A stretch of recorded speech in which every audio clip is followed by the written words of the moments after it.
Bismillahirrahmanirrahim. Assalamualaikum warahmatullahi wabarakatuh.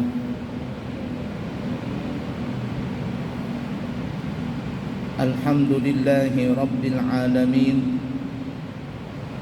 Allahumma fasalli wa sallim ala sayyidina wa nabiyyina wa maulana Muhammadin wa ala alihi wa ashabihi wa azwajihi wa dhurriyyatihi wa man tabi'ahum bi ihsanin ila yaumiddin, amma ba'du.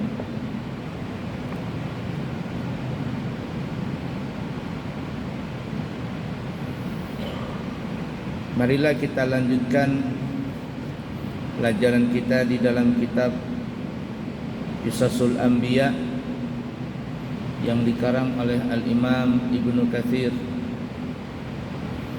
rahimahullahu ta'ala, wa nafa'na bihi wa bi'ulumihi fid din wad dunya wal akhirah, amin.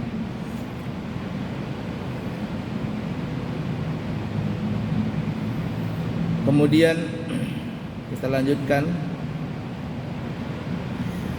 di dalam surah Thaha ayat 56 sampai 59 juga Allah Subhanahu wa taala menceritakan tentang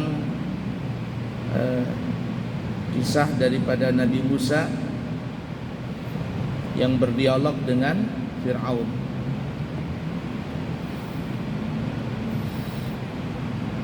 A'udzu billahi minasy syaithanir rajim.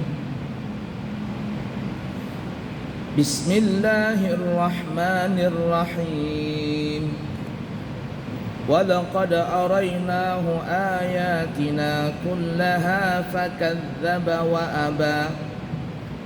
Qala aji'tana litukhrijana min ardina bisihrika ya Musa.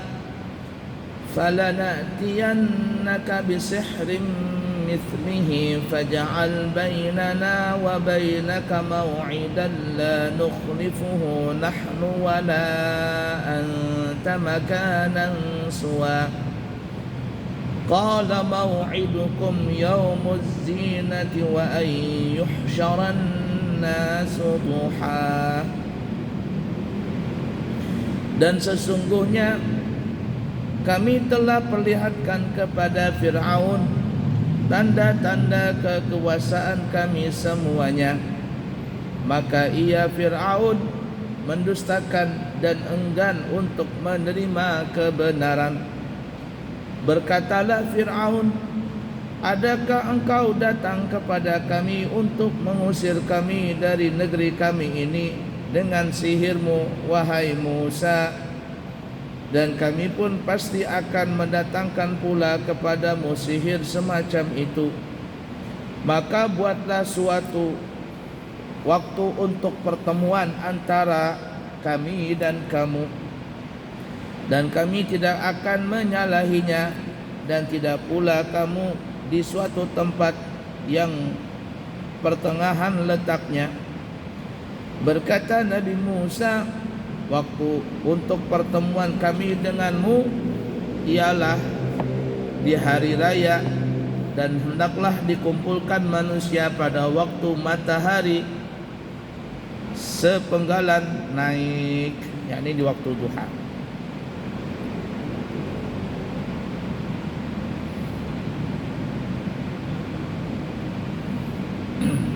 Baik.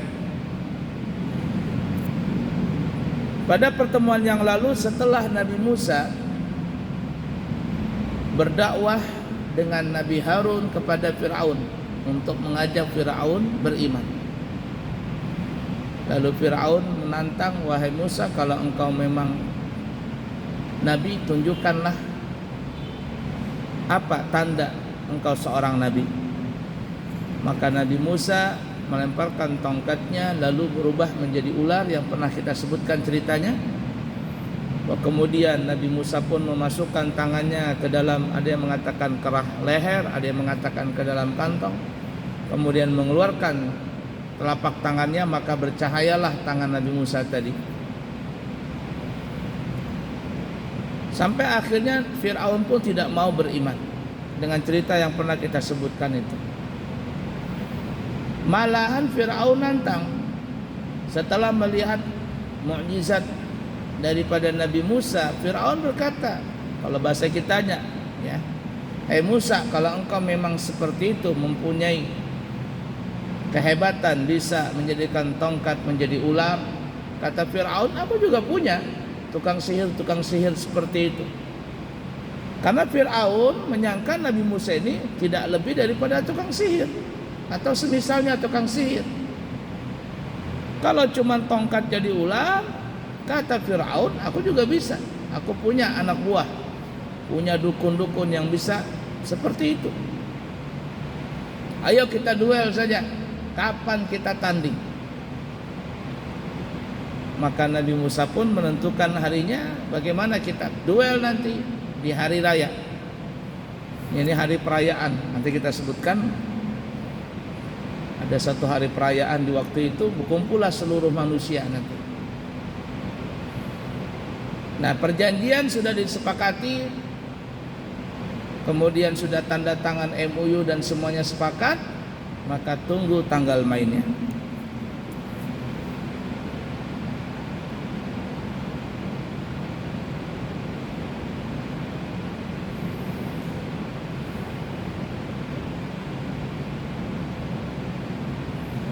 Nah, di sini diterangkan bahwa yang dimaksud hari raya itu tidak diterangkan secara jelas hari raya apa. Cuman yang dimaksudkan di sini, di hari raya itu adalah hari yang banyak berkumpulnya seluruh manusia.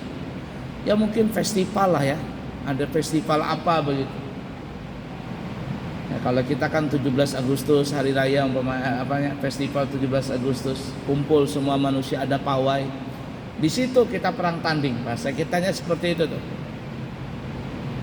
Ya, atau punya festival apa begitu, semua orang pada kumpul. Kata Nabi Musa, di situ kita akan perang tanding. Siapa yang benar, siapa yang salah. Dan kata Nabi Musa, waktunya di waktu duha, waktu matahari telah naik. Ya, jangan di waktu malam, jangan di waktu pagi buta, jangan di waktu sore yang sudah mulai gelap, tapi di waktu duha. Waktu duha itu ya kurang lebih jam 9, jam 10. Kalau terlalu siang nanti kepanasan. Kenapa Nabi Musa memilih di waktu itu? Karena waktu itu sudah terang, stabil, waktunya tengah-tengah itu. Gelap tidak, terang terlalu panas seperti halnya jam 11, jam 12 siang atau jam 1 terlalu panas, nanti penonton akan susah untuk melihat. Tapi kalau jam-jam 9, jam 8 begitu, itu waktu yang masih matahari menyengat sehat. Terang sehingga para penonton yang hadir di situ adalah sebagai saksi siapa yang menang, siapa yang kalah nanti.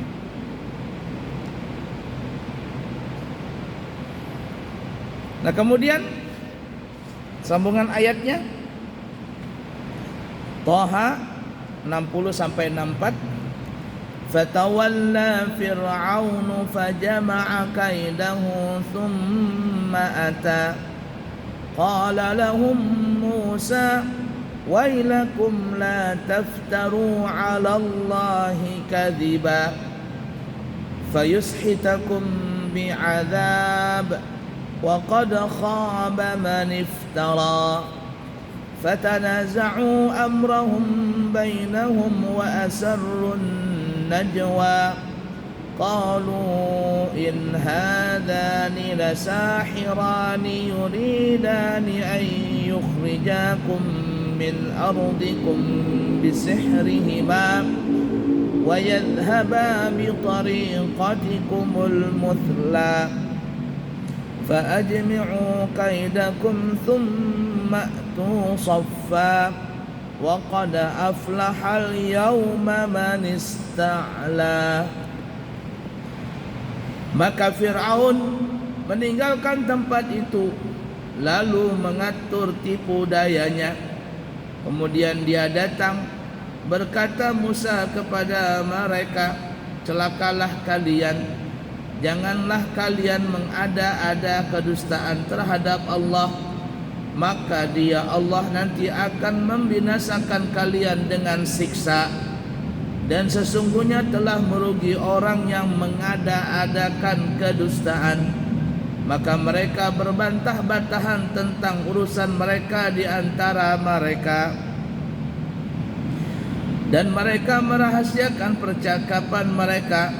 Mereka berkata, sesungguhnya dua orang ini adalah benar-benar ahli sihir yang hendak mengusir kalian dari negeri kalian dengan sihirnya, dan hendak melenyapkan kedudukan kalian yang utama.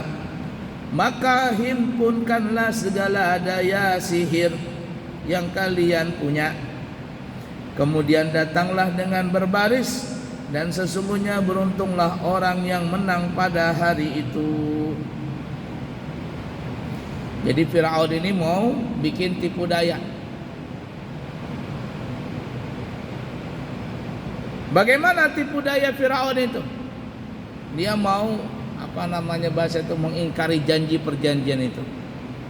Nah, salah satu pengingkaran Firaun yang ingin mengadakan duel itu nanti adalah ternyata Firaun mengumpulkan pasukan sihirnya yang sangat banyak.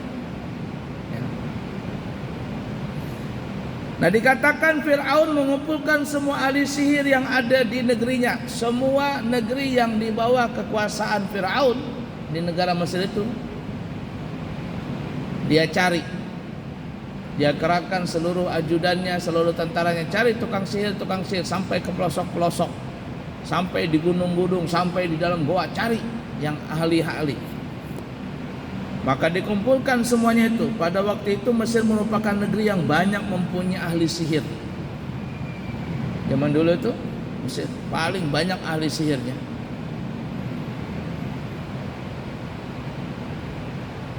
Makanya kata para ulama, Nabi Musa diberikan mukjizat, yang mukjizat itu berkaitan dengan fisik. Berkaitan dengan fisik.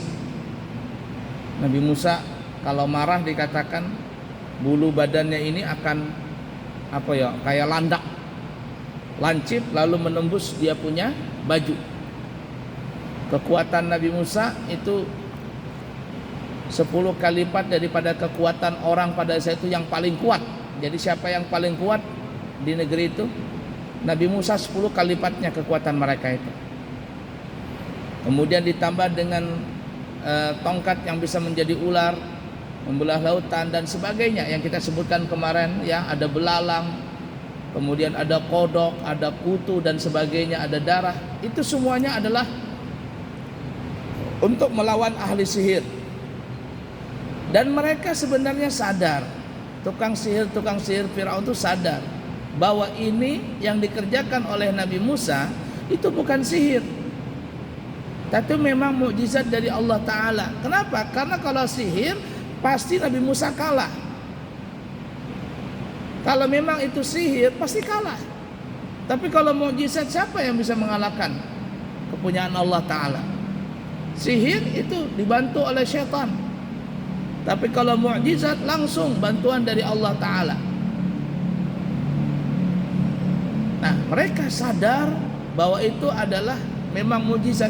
Tapi karena mereka tidak terbuka mata hatinya untuk menerima hidayah dari Allah Ta'ala, atau mungkin karena takut dengan jabatan mereka ingin diambil, ya mereka kepingin katanya nanti diambil sama Nabi Musa, padahal Nabi Musa tidak gila jabatan, atau mereka nanti turun jabatan di pemerintahan dan sebagainya, maka tertutuplah mata hati mereka untuk mendapatkan hidayah itu. Walaupun sebenarnya mereka tahu Nabi Musa benar, Nabi Musa dalam kebenaran.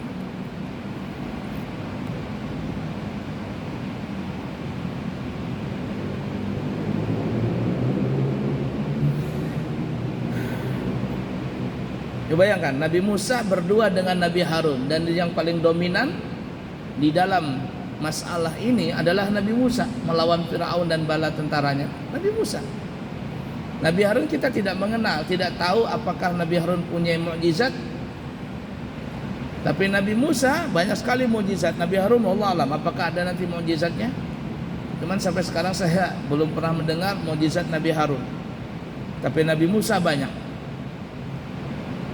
Nah, Nabi Musa nanti melawan tukang sihirnya Fir'aun itu jumlahnya bukan 1, 2, 10, 20, tapi ribuan orang. Nanti kita sebutkan berapa puluh ribu. Di sini para ulama beda-beda pendapat. Nah, oleh karenanya mereka sadar kalau Nabi Musa cuman sendiri tidak mungkin bisa mengalahkan ribuan ahli tukang sihir dari Fir'aun. Tapi Nabi Musa ternyata menang. Ya. Baik, dikatakan Fir'aun mengumpulkan jumlah tukang sihir di negara Mesir itu berjumlah 80.000 orang tukang sihirnya nih. 80.000. Itu pendapatnya Muhammad bin Ka'ab. Ada juga yang berpendapat jumlahnya 70.000. Ini pendapatnya Al-Qasim bin Burdah. 70.000, ada yang mengatakan 80.000. Sedangkan As-Sadi mengatakan jumlah tukang sihir itu 13.000. Ya, dan menurut Umamah jumlahnya adalah 19.000. Muhammad bin Ishaq mengatakan bahwa jumlah tukang sihir itu adalah 15.000. Dan menurut Ka'ab al-Ahbar jumlahnya adalah 12.000. Terlepas dari perbedaan pendapat, artinya jumlahnya tukang sihir ini ribuan. Bukan ratusan, tapi ribuan. Tadi kita katakan paling sedikit ada yang mengatakan 12.000. Yang paling banyak tadi ada pendapat mengatakan 80.000. Tapi ada satu pendapat yang mengatakan cuma 70 orang. Siapa itu? Itu pendapatnya Al-Imam Hatim dari Abdullah bin Abbas. Penyihirnya Fir'aun itu hanya 70 orang aja. 70 orang.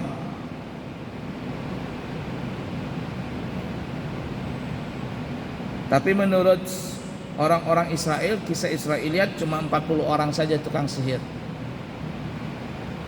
Nanti diceritakan entah di sini atau di apakah di sini disebutkan atau tidak. Saya membaca tafsir Marahul Labid kalau tidak salah, karangan Syekh Nawawi Al-Bantani. Ketika nanti perang tanding ini, yakni mengadu kesaktian, semua tongkat-tongkatnya tukang sihir dilemparkan. Ada yang tongkat, ada yang apa namanya ini tali. Tapi ternyata itu bukan sihir, tapi trik sulap. Trik sulap. Di kitab itu, kitab Ibnu Katsir atau apa ya, saya lupa itu, atau Marahul Labid, itu dikatakan bukan berbentuk ular asli, bukan asli maksudnya, tetapi tongkat tadi atau tali tadi dikasih kayak zat kimia, kemudian dia melunak, lalu kena matahari, bergoyanglah dia seperti ular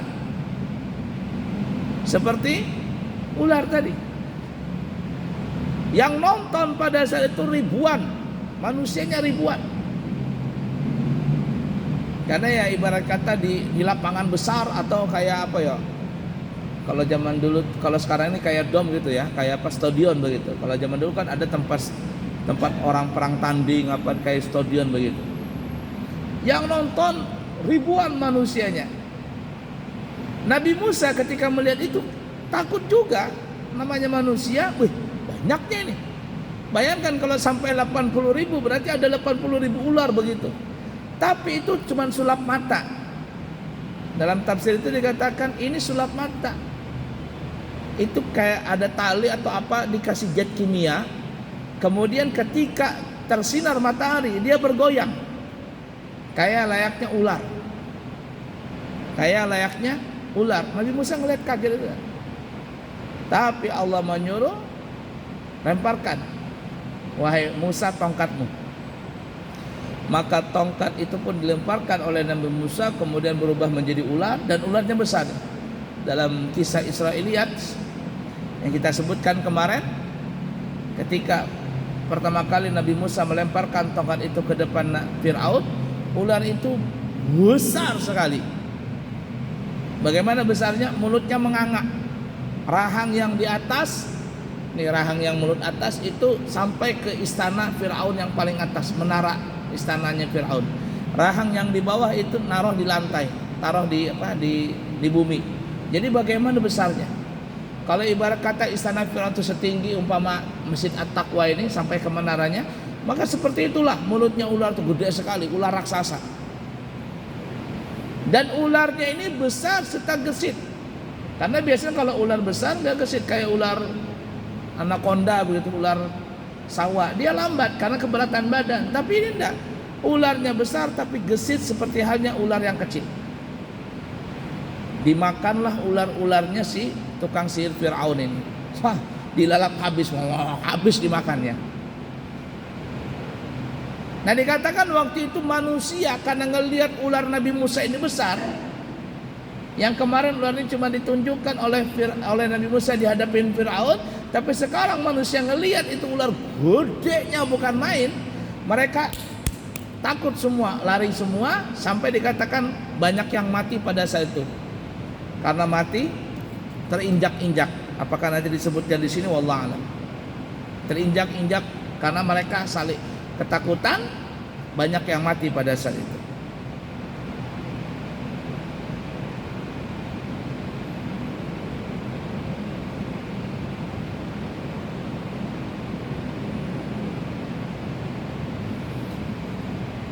Baiklah ya, kita lanjutkan.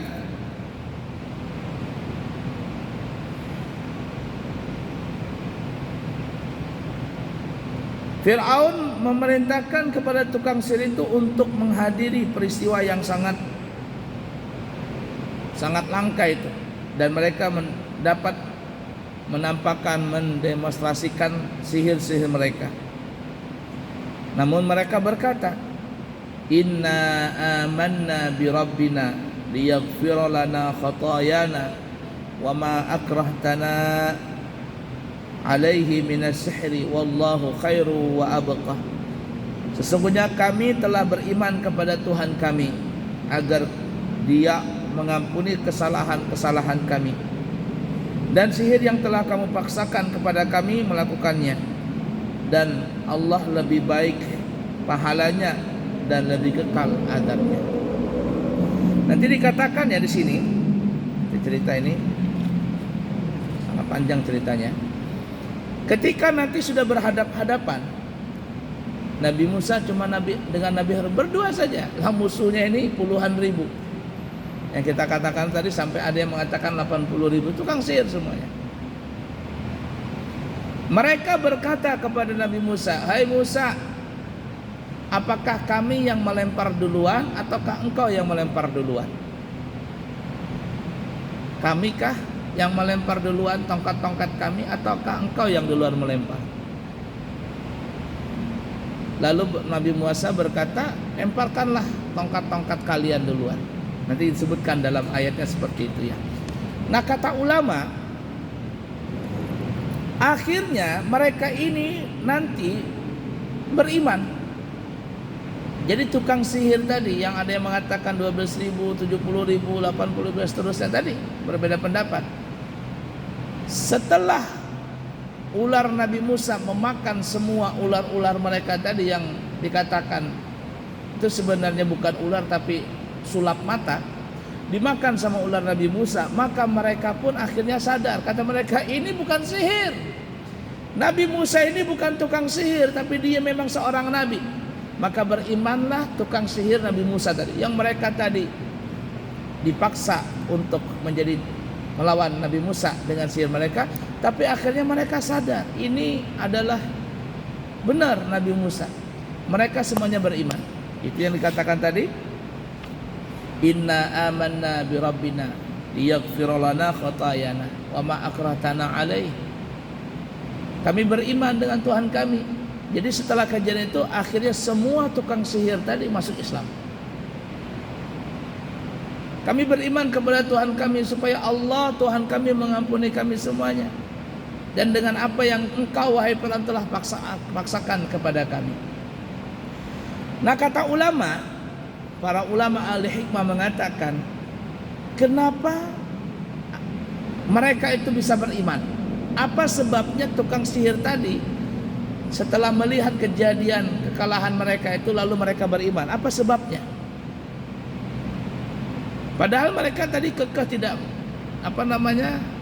ingin melawan Nabi Musa, tapi ketika melihat kejadian itu terbukalah mata hati mereka. Allah bukakan pintu hati mereka sampai akhirnya mereka beriman. Kata ulama karena mereka mengata kepada Nabi Musa, "Ya Musa, apakah kami yang melemparkan duluan tongkat-tongkat kami ini? Apakah engkau yang melemparkan duluan?"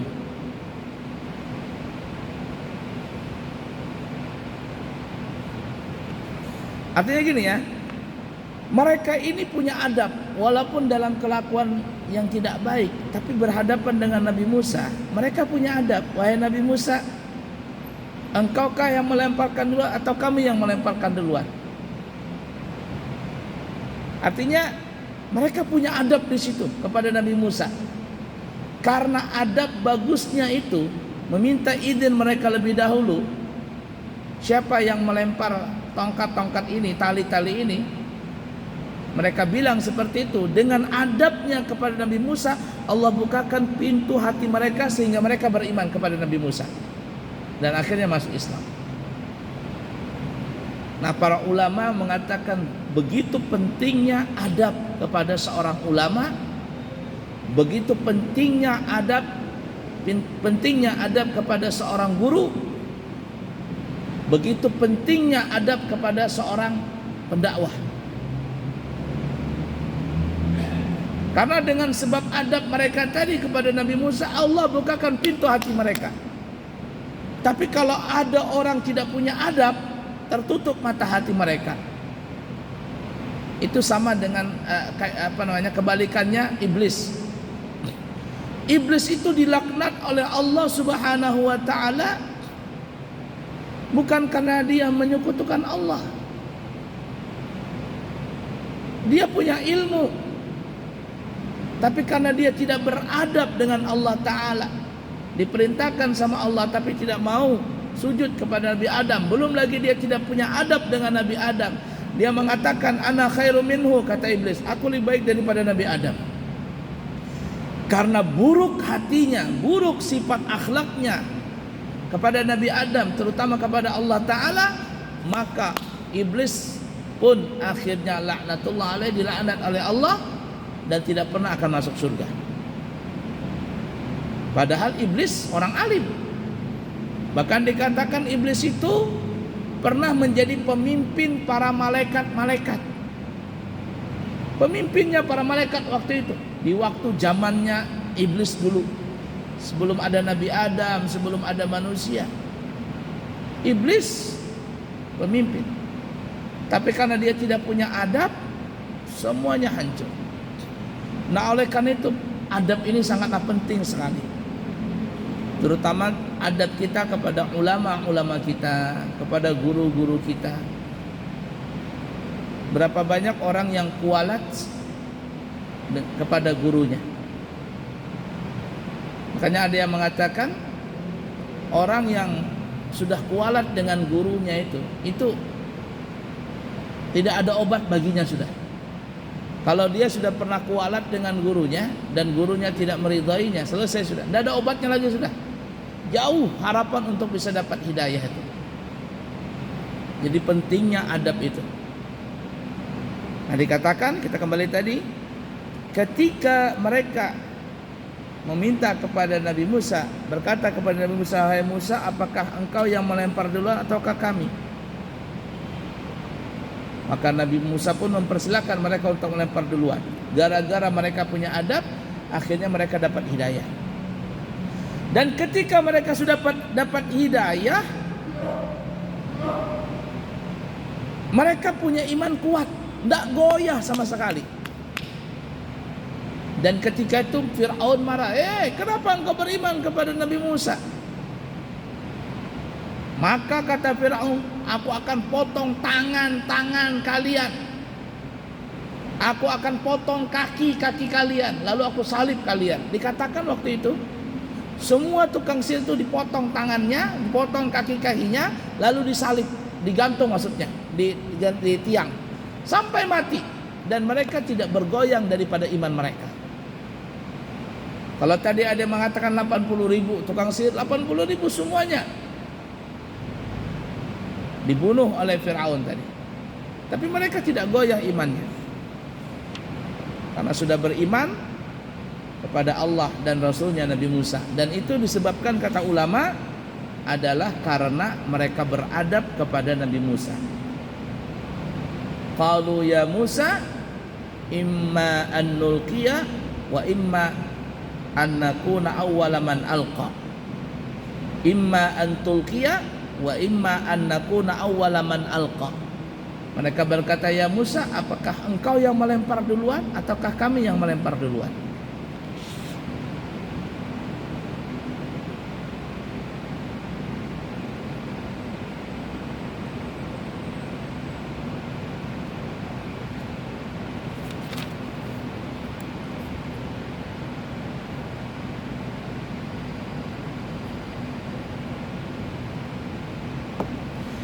Nah, dikatakan ketika Nabi Musa sudah berhadap-hadapan ini kepada tukang sihir,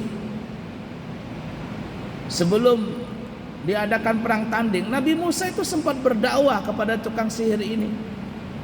Tukang sihir yang ribuan itu mengajak untuk masuk ke agama Allah, meninggalkan perbuatan sihir, meninggalkan daripada Firaun yang mengaku sebagai Tuhan. Sampai Musa sempat berdakwah itu.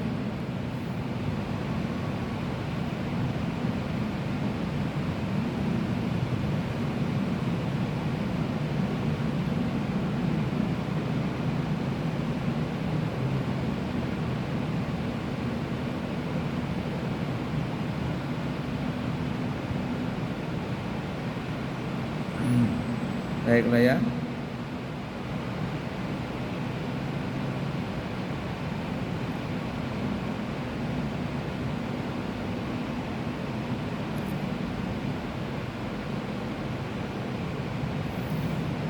Nah, seperti itu dulu, nanti kita akan sambung lagi ya.